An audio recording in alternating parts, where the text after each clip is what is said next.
ప్రజలకు అవసరమైన సదుపాయాలు కల్పించేందుకు అన్ని రకాల ఏర్పాట్లు కూడా చేస్తున్నట్లుగా రామగుండం ఎమ్మెల్యే రాజ్ ఠాకూర్ మఖాన్ సింగ్ అన్నారు. ఇక ఇందుకోసం వివిధ శాఖల అధికారులతో కలిసి కార్పొరేషన్ పరిధిలోని 38వ డివిజన్లో అధికారులతో కలిసి పర్యటించారు. ఇక డివిజన్లోని వీధి దీపాలు, శానిటేషన్, రోడ్ల మరమ్మత్తు పనులను పరిశీలించిన అనంతరం ఎమ్మెల్యే మాట్లాడారు. ఇక ప్రస్తుత వర్షాకాల నేపథ్యంలో సీఎం రేవంత్ రెడ్డి ఆదేశానుసారం సీజనల్ వ్యాధులు ప్రబలకుండా ఉండేందుకు ముందు జాగ్రత్త చర్యలు కూడా తీసుకుంటున్నట్లు చెప్పారు.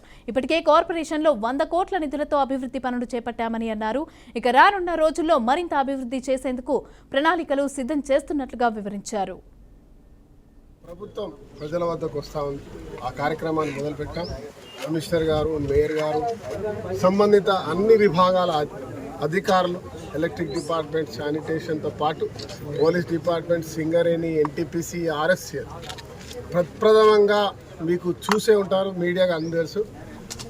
యజమాన్యాలతో పాటు ఈ ప్రాంతంలో ఉన్నటువంటి ఎన్టీపీసీ, ఆర్ఎఫ్సిఎల్, సింగరేణి సంబంధించిన అధికారులను కూడా